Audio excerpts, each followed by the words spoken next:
Gold pays no interest, no dividends. It just sits there, and yet, right now, governments around the world are buying it at the fastest pace in modern history. And why? In 1971, gold was $35 an ounce. Today is 4,700. That's not the bubble. That's a 55-year trend. And to understand why, you need to understand one decision made on a Friday night in August 1971. But this video isn't really about the price of gold. It's about why central banks, the institution that literally print money, are buying it. Because when the people who make the money start hoarding something else, that tell you something. Let's start at the beginning. What actually makes gold valuable? Because this question has a much more interesting answer than most people realize. Gold has been used as a money for over 2,600 years, not because some government decided it was valuable, because humans across every culture and every continent independently arrived at the same conclusion. Gold is the best store of value ever discovered. It doesn't rust, it can be printed. It is universally recognized across every culture and civilization. It is divisible, it's rare, and it's been valuable for literally 2,600 years, longer than any government, any currency, or any empire in the history. And for most of modern history, government didn't just hold gold. They built their entire monetary system on it. Every dollar was backed by a fixed amount of gold. You could literally walk into a bank and exchange your paper money for gold. That system was called gold standard. After World War II, the world world agreed on a system called Bretton Woods. Every major currency was pegged to the dollar, and the dollar was pegged to gold at exactly $35 per ounce. That's a simple, stable, and it worked for 27 years. And then came August 15, 1971, and a 15-minute speech that changed the entire global monetary system. And most people have never heard of it. Nixon had a problem. The US had spending enormous amount of money on the Vietnam War, on social program. The Federal Reserve had been printing dollars, and by 1971 there were 4 times as many dollars in circulation as there was gold in reserve to back them up. Yale School of Management, Jeffrey Garten put it simply. The certified gold price was set in 1944. By 1971, the world had changed massively, but the price hadn't. The dollar was overvalued, and other countries knew it. France under de Gaulle was literally sending ships to New York to collecting their gold. So on August 15, 1971, Nixon gathered 15 advisors on Camp David in secret and made a decision. He closed the gold window. From the day forward, foreign governments could no longer exchange their dollars for gold. The Federal Reserve itself confirmed it. The entire international monetary system became a fiat one overnight. Every dollar, euro, pound, yen in existence today is backed by nothing more than the government's promise. That is the world Nixon created in 1971. And for decades, it works fine. Until it didn't. So what actually happens to a currency when it has no answer? When a government can print as much money as it wants, with no limits?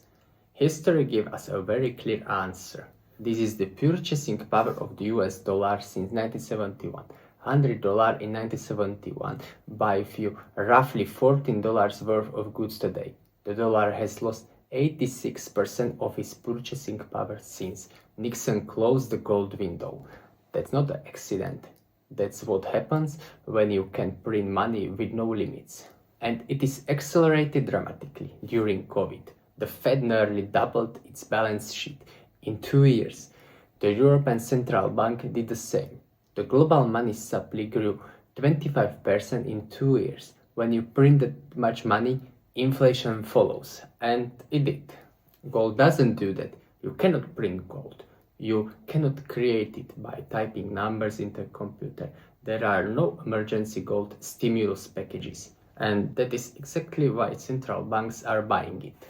Now, here is where it is get really interesting, because the same institution that prints money, central banks, have been quietly hoarding gold for over a decade, at levels we have never seen in modern history. This chart is from the World Gold Council, the definitive source on a global gold data. Look at what happened in 2022. Central banks went from buying 473 tons per year on average to over 1100. That's more than a double, and they have kept buying it the same pace for 3 consecutive years. From 2022 to 2024, central banks bought roughly 3,200 tons of gold. That's double what they bought in the preceding decade. And it is not just one or two countries. 23 countries grow their gold holding in the first half of 2025 alone. So who is buying?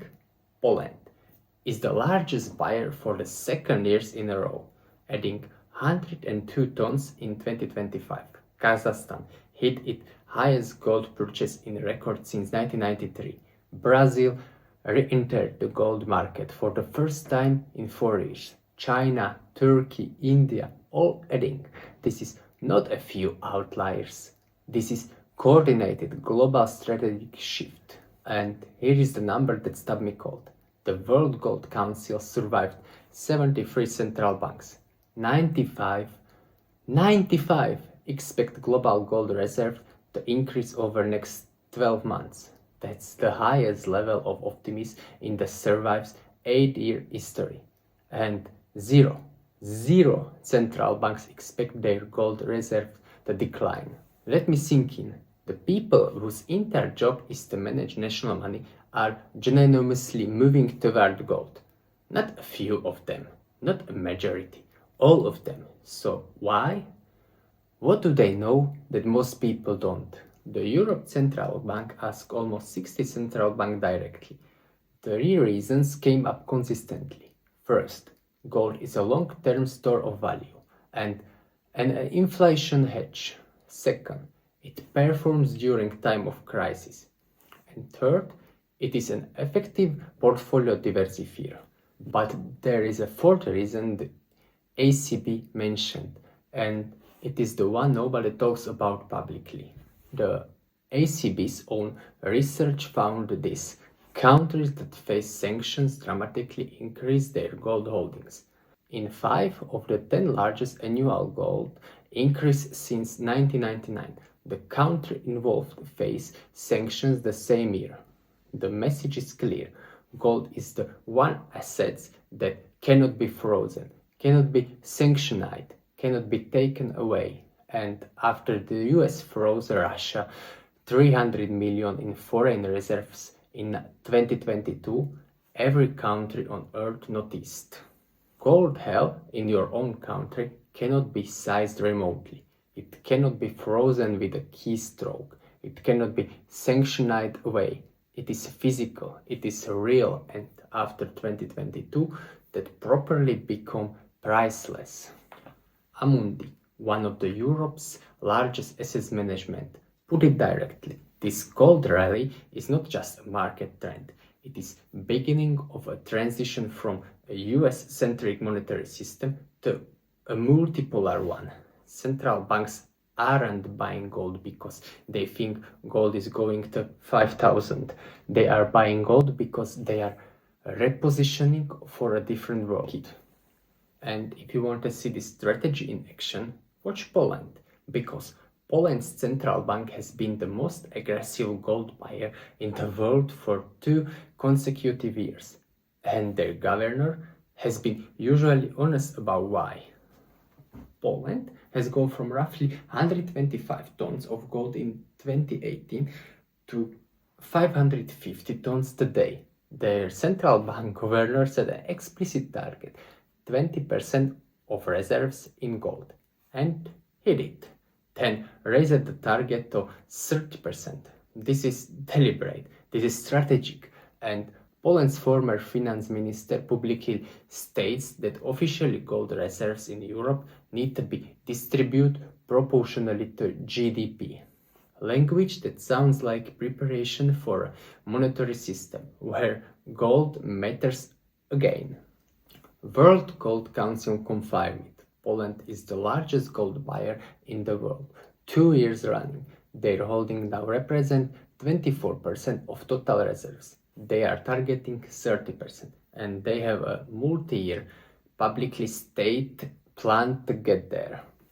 So, we have established that the central banks are buying gold at record pace. That gold has gone from $35 to 4,700 since 1971. That's the ECB itself found sanctions are driving gold accumulation, and that the dollar has lost 86% of its purchasing power since the gold standard ended. So, what does any of this means for you? Gold is not a get-rich-quick investment. It pays no dividend. It won't be the S&P 500 bull market. But that is not what it is for. Gold is insurance. It is the assets you hold when you are worried that the system itself might not work as advised. And right now, central banks, the institution that literally run the monetary system, are buying more of it than at any point of modern history. To tell you something, I'm not a financial advisor, and this isn't a financial advice, just context, but I will leave you with this. In 1971, Nixon said closing the gold window was a temporary measure, and it's been 55 years. The next video in the series is about the Federal Reserve, the institutions that replace gold as the anchor of the global monetary system. If you want to understand how money actually works today, that's where we go next. Subscribe so you don't miss it.